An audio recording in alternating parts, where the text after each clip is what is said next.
Clint Hames, and it's my pleasure to be a part of this year's coverage of the 2020 provincial election on chillTV. I'll be hosting candidates for the rest of the month, and then on the evening of the election, stay tuned to more coverage, a whole evening of coverage on the provincial election. I'm really pleased today to have as a guest John Martin, who's running for the BC Liberal Party. And John, you're fairly well known in this community, but maybe take a couple of seconds to tell us a little about yourself. Well, thanks so much. I appreciate the opportunity to be here.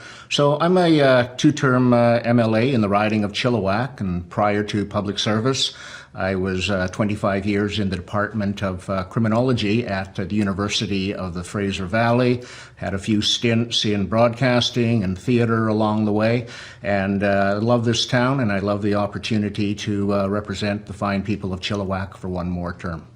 And John's a little too humble to talk about his musical career. I understand you're a musician as well. I'm more of a plugger. My wife's the real musician, and so she makes everyone around her sound a little better than they really are. But yes, I like to play resonator and stand-up bass. I've seen you brag about some of the instruments you have in your house, and some of them make me very jealous.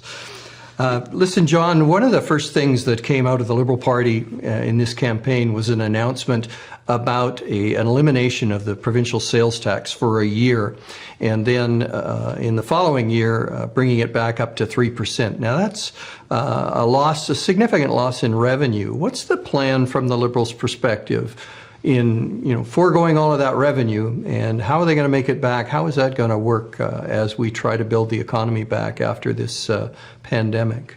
Right. So we're in exceptional times, and it requires exceptional measures to restore the economy. And every single jurisdiction in the Western world is going to be in deficit territory, major deficit territory for many years to come, including British Columbia. So we are going to give British Columbians a one-year holiday from the PST, and that will stimulate small business. It will leave every single consumer with more money to spend. It will help to create jobs, restore consumer confidence, and it's one of the big ways that we can look at bringing our economy back up to speed, because the recovery is going to be difficult. There's no getting around that. And if we have a second wave, as many are fearing, and it shuts down much of the economy once again, it's going to be very difficult. So right now, the emphasis is on helping small business, and the people I've talked to that own businesses in this town are saying that the elimination of the PST for 1 year would be huge. To a person, they all said that one word, absolutely huge. And right now, it's the proper thing to do. Under other circumstances, it would be a very different situation. In terms of building the economy post-pandemic, are there other measures that the Liberals are looking at that will be on the table in terms of building back the economy? We will get through this pandemic, and I think we're all anxious to know what a plan might be as we move forward.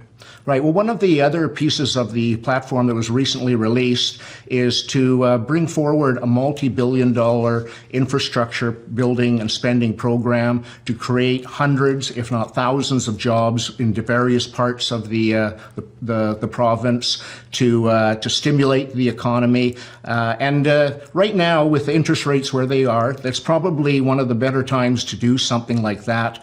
The present government has not done very much, if anything, in terms of infrastructure. So we're looking at replacing the Massey Crossing, getting that done. We're looking at schools and hospitals. I personally am going to be shaking every branch and kicking in every door I can to get Highway 1, 6 lanes all the way out to Langley.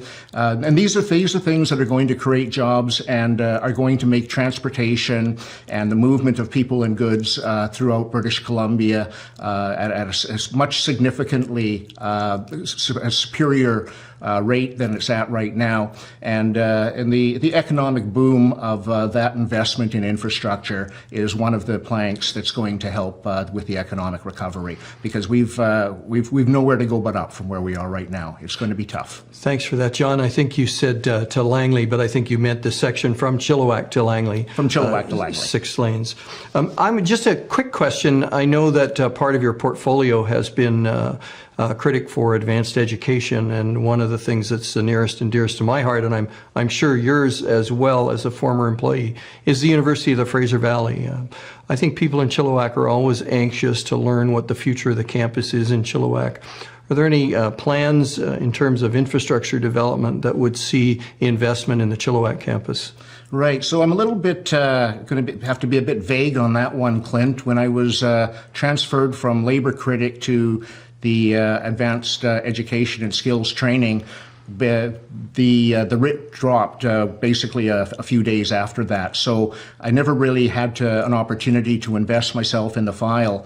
But I can tell you that when I was part of the government from 2013 to 2017, my colleague Laurie Thronis and I did everything possible to bring as much investment, new equipment, new degree programs to UFV.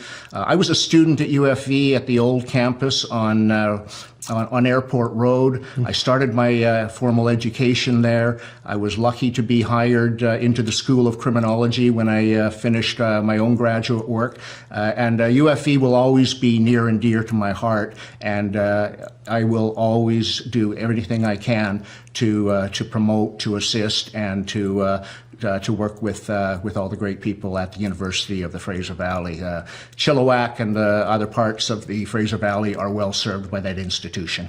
Thanks, John. And maybe finally, what's the thing that you've been in government and you've been in opposition, I guess, since 2013, so 7 years serving the community. What's the one thing you like to look at when you come home and say, you know, I had a big hand in making that happen and I'm very proud of that? You know, we often think that our proudest moments is these major infrastructure, the Vetter Bridge, the Lickman Exchange. But I can tell you, Clint, personally, the finest moments for me is when you help someone's problem go away. Someone that is struggling with a medical problem with the bureaucracy, someone that's struggling with WorkSafe, and they're trying to get a file corrected.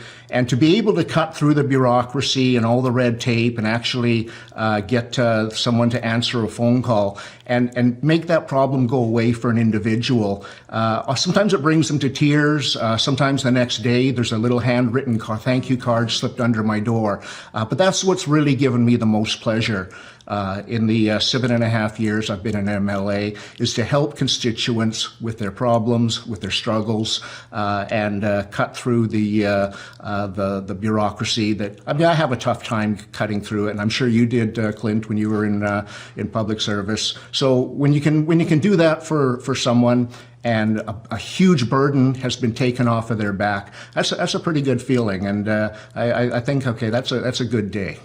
Well, thanks very much for that, John, and good luck on the campaign trail. Thanks so much. Thanks for having me. You're very welcome. And we'll be back with other candidates in the coming days and weeks. Thanks so much for watching.